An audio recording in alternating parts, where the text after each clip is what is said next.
Good afternoon to all. എ കുറിച്ച് ശക്തമായ ചർച്ചയൊക്കെ നടന്നു ഇവിടെ. അപ്പം പറഞ്ഞതുപോലെ എയ്ക്കൊപ്പം അങ്ങോട്ട് ജീവിക്കുക, അല്ലാതെ മാർഗമൊന്നുമില്ല. പക്ഷേ അതുകൊണ്ട് ഗുണം മാത്രമേ ഉള്ളൂ എന്ന് എനിക്ക് ശക്തമായി പറയേണ്ടി വരും. കാര്യം ഞങ്ങളിത് തുടങ്ങിയിട്ട് ഒരുപാട് വർഷമായി. എയെക്കുറിച്ചൊക്കെ നിങ്ങൾ കേട്ടു തുടങ്ങുന്നതിന് മുമ്പേ നമ്മൾ ഒരു 14 വർഷത്തിന് മുമ്പേ ആ ഒരു മാർഗത്തിലൂടെ ഒരു റിസർച്ച് തുടങ്ങിയതായിരുന്നു. അങ്ങനെ ഡെവലപ്പ് ചെയ്തൊരു പ്രോജക്റ്റാണ് എഫിസം. ഈ എഫിസം അവതരിപ്പിക്കാനാണ് ഞാൻ കഴിഞ്ഞ തവണ മറ്റേ ലോ കേരള സഭയിൽ വന്നിട്ട് ഇവിടെ ആകെ ഒരു പ്രശ്നമൊക്കെ ഉണ്ടായിട്ട് പോയത്. ഇന്ന് വൈകിട്ട് ഞാൻ മുഖ്യമന്ത്രിയെ വീണ്ടും കാണുകയാണ്. അടുത്ത മുഖ്യമന്ത്രി ഇത് അവതരിപ്പിക്കാൻ വേണ്ടി അനുവദിക്കുമോ എന്തോ. എനിവേ, ഞങ്ങൾക്കത് വളരെയധികം ഗുണമുണ്ടായി. കാര്യം എല്ലാവരും എന്നോട് ചോദിക്കുക, എങ്ങനെ ഇത്രയധികം രാജ്യത്ത് ഇത്രയധികം ആൾക്കാരെയും ഇത്രയധികം കമ്പനികളെയും എല്ലാം മാനേജ് ചെയ്യുന്നുണ്ട്. പക്ഷേ ഞാൻ സോഷ്യൽ മീഡിയയിലൊക്കെ വളരെ ആക്റ്റീവാണ്, എല്ലായിടവും കറങ്ങി നടക്കുന്നുണ്ട്. ഇതെങ്ങനെയാണെന്ന്. അപ്പം ഇത് എഫിസത്തിൻ്റെ ബ്യൂട്ടിയാണ്. കാര്യം ഇതിന് 1000 കമ്പനി നോക്കണമെങ്കിലും അതിനകത്ത് വ്യത്യാസമൊന്നുമില്ല. സമയം ഫിക്സ്ഡ് ആണ്. 8 മണിക്കൂറേ വർക്ക് ചെയ്യത്തുള്ളൂ, 1 മിനിറ്റ് കൂടുതലില്ല. അപ്പം ഒരിക്കൽ ഒരു IT കമ്പനിയിൽ ഞാൻ അഡ്രസ്സ് ചെയ്യുമ്പോൾ അവർ ചോദിച്ചതാണ്, how it rich you are. അപ്പം ഞാൻ പറഞ്ഞ് I am richer than Bill Gates. കാര്യം പുള്ളി 16 മണിക്കൂർ വർക്ക് ചെയ്യുന്നുണ്ട്, ഞാൻ 8 മണിക്കൂർ വർക്ക് ചെയ്യുന്നുള്ളൂ. എനിക്ക് തീരുമാനങ്ങളൊക്കെ പെട്ടെന്ന് എടുക്കാം. പുള്ളിക്ക് മറ്റേ ഷെയർ ഹോൾഡേഴ്സിൻ്റെ ഒക്കെ പെർമിഷനൊക്കെ ബോർഡ് മീറ്റിംഗൊക്കെ കഴിഞ്ഞാലേ പറ്റത്തുള്ളൂ. ഇതിനൊക്കെ സാധിക്കുന്നത് ഈ എഫിസ് എന്ന് പറയുന്ന ഒരു സിസ്റ്റമാണ്. അത് നമ്മളെ കംപ്ലീറ്റ്ലി മാറ്റുന്ന ഒരു പ്രോജക്റ്റാണ്. അത് ഒരു ദിവസം കൊണ്ട് പഠിക്കാൻ പറ്റില്ല, അത് നീണ്ടൊരു കാര്യമാണ്. പക്ഷേ നിങ്ങൾ മീഡിയക്കാർ വിചാരിച്ചു കഴിഞ്ഞാൽ 100 ദിവസം കൊണ്ട് കേരളത്തിലുള്ള എല്ലാവരെയും ഒരു പരിധി വരെ ഇതിൻ്റെ ട്രാക്കിലേക്ക് കയറ്റാൻ പറ്റും. അതൊരു 100-day പ്ലാൻ. അതുകൊണ്ടുള്ള ഗുണം പറഞ്ഞു കഴിഞ്ഞാൽ, ഇപ്പോൾ ഇത്തവണ യുദ്ധം നടക്കുകയാണ് ഗൾഫിൽ. അവിടെ രക്ഷപ്പെട്ട ഏക കമ്പനികളുടെയാണ്. 1 അല്ല 2 തവണ കോവിഡ് വന്നു. അന്നും കോവിഡിലും കൃത്യമായിട്ട് കാര്യങ്ങൾ നടന്ന് ലാഭമുണ്ടാക്കി. ഇത്തവണ യുദ്ധം വന്ന് ആദ്യത്തെ ആഴ്ച ഞങ്ങൾക്ക് 38% ഫോളോ ചെയ്തതാണ്. പക്ഷേ ഇമ്മീഡിയറ്റ്ലി നമുക്ക് ബൗൺസ് ബാക്ക് ചെയ്യാനുള്ള സിസ്റ്റമാണത്.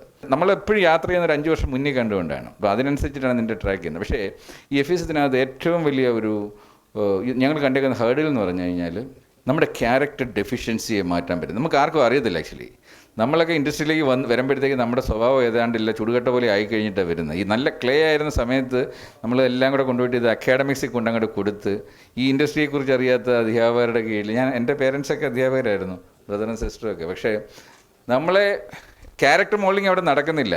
നമ്മളവിടെ സെറ്റായിട്ടാണ് ഇങ്ങോട്ട് വരുന്നത്. ഇവരെ എത്ര മാറ്റാൻ ശ്രമിച്ചു കഴിഞ്ഞാലും ഒരു പരിധി വരെ മാറ്റും. അത് പെർമനൻ്റായിട്ട് നമുക്ക് പിന്നെ മാറ്റാൻ വലിയ പാടാണ്.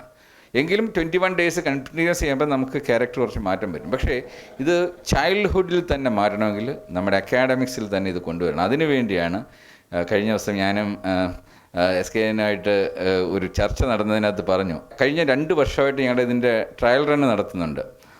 അട്ടപ്പാടി മേഖലയിലെ ട്രൈബൽ സ്കൂൾസ്, അതായത് ഏറ്റവും പാർശ്വവൽക്കരിക്കപ്പെട്ട സ്ഥലത്ത് ഇത് പരീക്ഷിച്ച് വിജയിച്ചാൽ പിന്നെ എവിടെയും ചെയ്യാൻ പറ്റുന്നുള്ളതാണ്.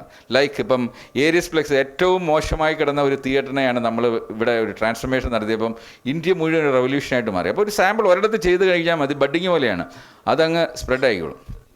അപ്പം ഇതേ മെത്തേഡാണ് ഞങ്ങൾ അട്ടപ്പാടിയിൽ ചെയ്തു. അത് കഴിഞ്ഞിട്ട് ഞങ്ങളുടെ എംപ്ലോയീസിൻ്റെ കുട്ടികളിൽ ഇത് പരീക്ഷിച്ചു. വൻ വിജയമാണെന്ന് ഉറപ്പായി വരുത്തിയപ്പോൾ ഞങ്ങൾ പുനലൂരിൽ ഇതിൻ്റെ ഒരു ക്യാമ്പസ് തുടങ്ങിയിട്ടുണ്ട്.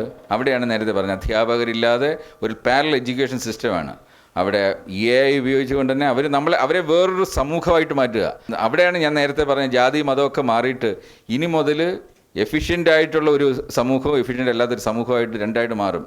അതിന് അനുസരിച്ച് നമ്മൾ മാറിയില്ലെങ്കിൽ നമ്മൾ തന്നെ പുറത്തേക്ക് പോകും. AI നമ്മളെ പിടിച്ചങ്ങ് പുറത്താക്കും. വെറും വല്ല കാട്ടിലെങ്ങാനും പോയി ജീവിച്ചോളാൻ പറയും. ആ ഒരു അവസ്ഥയിലേക്ക് പോവുകയാണ്. അത് എനിക്ക് ഒറ്റ റിക്വസ്റ്റേ ഉള്ളൂ ഈ ഒരു ചടങ്ങിൽ. ആദ്യമായിട്ട് എല്ലാവർക്കും കൺഗ്രാജുലേഷൻസ്, വിജയിച്ച നിങ്ങൾക്കെല്ലാം. കാര്യം നിങ്ങളുടെ കഴിവ് കൊണ്ടാണ്, ആരോ ഒരാൾ നിങ്ങളെ നോമിനേറ്റ് ചെയ്തുകൊണ്ടാണ് നിങ്ങളിവിടെ വന്നിരിക്കുന്നത്. അല്ലെങ്കിൽ 100 കണക്കിന് പത്രക്കാർ, മീഡിയക്കാരെല്ലാവരും ഉണ്ട്. പക്ഷേ നിങ്ങൾക്ക് ഇന്ന് മുതൽ നിങ്ങൾക്കൊരു കടമയാണ്. കാര്യം ഇന്ത്യയുടെ എന്ന് പറയുന്നൊരു വിഷൻ എന്ന് പറഞ്ഞാൽ $1 1 രൂപ ഇന്ത്യയുടെ എക്കണോമി ശക്തമാക്കി ഡോളറിന് തുല്യമായിട്ട് അത് വീഴ്ചയില്ലാത്തൊരവസ്ഥയിലേക്ക് കൊണ്ടുപോകണമെങ്കിൽ നമ്മുടെ ഇവിടുത്തെ ഹ്യൂമൻ റിസോഴ്സ് കംപ്ലീറ്റ്ലി മാറി ശക്തമായ ഒരു തൊഴിൽ മേഖല ഉണ്ടാക്കണം. കാര്യം സർക്കാർ നിങ്ങളുടെ സ്പോൺസേഴ്സാണെന്നറിയാം, പക്ഷേ സർക്കാരിന് പൈസ തരണമെങ്കിൽ അതിന് ടാക്സ് കിട്ടണം.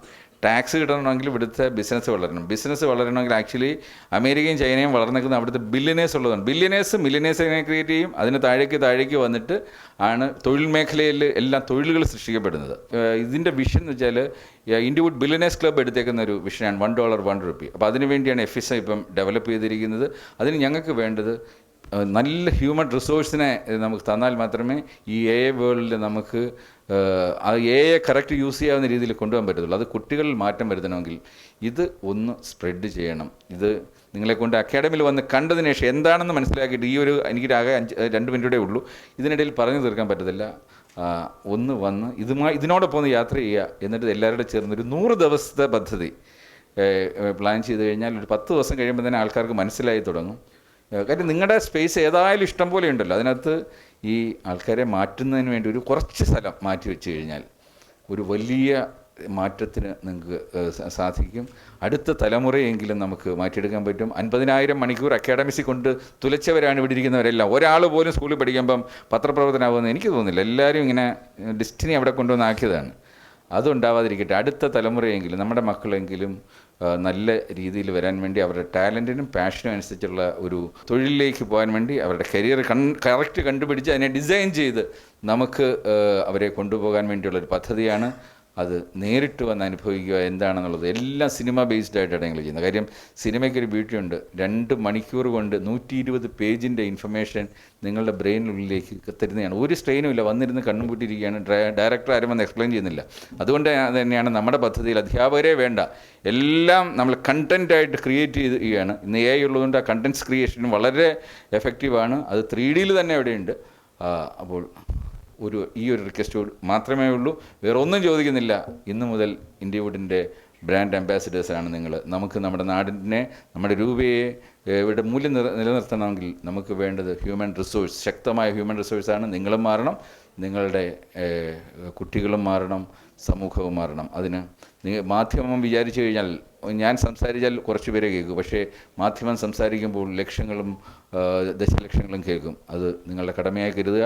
നിങ്ങളുടെ ഉത്തരവാദിത്വമായിട്ട് അത് മാറ്റിക്കൊണ്ട്, അതായത് സമയത്തിൻ്റെ വാല്യൂ തിരിച്ചറിഞ്ഞുകൊണ്ട്, സമയം നഷ്ടപ്പെടുത്താനുള്ളതല്ല, അത് ഇൻവെസ്റ്റ് ചെയ്യാനുള്ളതാണ് എന്നുള്ള തിരിച്ചറിവിലൂടെ മുന്നോട്ട് പോകാൻ ശ്രമിക്കുക. Thank you very much.